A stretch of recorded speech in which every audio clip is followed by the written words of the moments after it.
Let me therefore just address two of them, and that would be mining on the one hand, and the other is the mention of the support to this global initiative on social protection.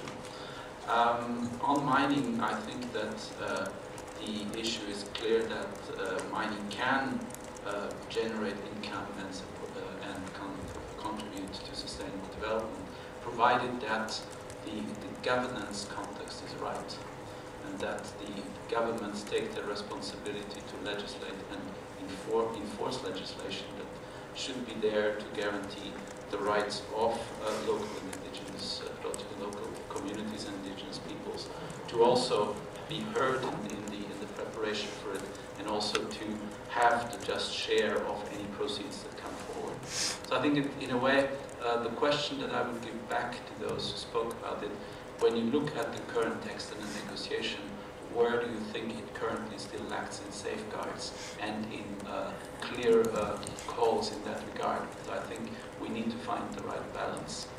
On the global initiative, I think that our hesitation with this regard, that this is still pretty much an empty box approach. We're asked to approve a process that we don't know the scope and that we don't know the ambition of. And I think from our point of view, for those who support it among the major groups, what is it that they would expect to be brought forward in such a process? What would they expect the United Nations and governments to deliver? Because I think we have to take a realistic approach in that regard. And we know that the United Nations can deliver some things, and it's not designed to deliver some other things. So I think for an informed discussion, it would be important to understand what major groups expect, such as the trade unions, and what to come out of such a process under the General Assembly. Thank you very much. Yes, thank you. And indeed, we will have concluding remarks for this thematic cluster from the three delegates here, so I think they will gladly react to that. Do we have maybe one more intervention, question, comment from the Bureau or from member states? If not, then... Okay, please a brief statement, since we did have the coordinated through the organizing partner statement, so a brief remark, please. Yes, thank you. In the interest of dialogue, my name is Catherine Skopik. I'm with the Anglican Observer's Office. In the interest of dialogue, I appreciate the comment in regard to the balance that government has in its people. And I think perhaps one of the important aspects I would like to underline from this cluster is that when those decisions are made, the first preference is the rights of the people and the rights of Mother Earth. That would be the primary deciding factor in balancing these decisions. And I'll just give one example. Mining, many practices use an exorbitant amount of water. 2% of the Earth's water is potable. And much of that is locked up in glaciers, which are, of course, melting. So any water used for mining is then put out of the process to be able to be utilized for people in agriculture. So we can live without natural gas. We cannot live without water. So in the interest of balancing the decisions that have to be made, I just want to underline that people, the rights of people and the rights of Mother Earth be made first and foremost. Thank you. Thank you for that individual statement. We will now have brief remarks from the three representatives of the major groups. Do you have a preference of order here? The women's major group, you have the floor. Yes, so we haven't heard back on any remarks on the gender equity and women's empowerment section. And we understand that it's good news. We understand that there is support for strong language, also with specific targets on women leadership. So keep that up. And on mining, what we feel, the question was how we would like to make recommendations on a specific text. And what we feel is that currently there are, on the one hand, proposals which show mining only in its very good-looking side as reasons for poverty reduction. We know that that is not the case, that most of the communities around mines do not benefit from it, and that we have also very many negative effects specific on women, there are many studies which show there's increased prostitution, for example. So what we would like to see is safeguards. Safeguards for the local communities, for the women, and on that area there is some language, but it's too limited. It should be applied to all mining areas. And secondly, we really support the recommendations from the World Bank report which came out last week on looking at no-go zones for mining. Thank you very much. Thank you. Workers and trade unions, you have the floor. Yeah, thank you very much. Thanks as well for the support to the different supports for the social protection strategy. As we said, we think this is one of the outcomes that can really make Rio make a difference for the people of the world. So we are working on that, and we will work in the future as well. So about the comment here from the EU about, is this an empty box? We don't want an empty box approach. Well, this is not. Something that we have seen, as our colleague from Brazil was explaining, there are already many countries who are already working on different programs to build resilience, social resilience, and now environmental social resilience coming from social protections, floor social protection initiatives, etc.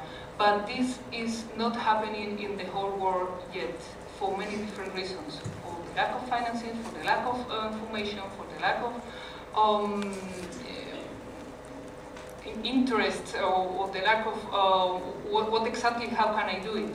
So we do think that a global proposal, a global strategy is going to help all those countries which really want to do something but still don't have the capacity to do it. As I said, different capacities, lack of different capacities to do it, to really improve what they are doing, their actions that they are doing.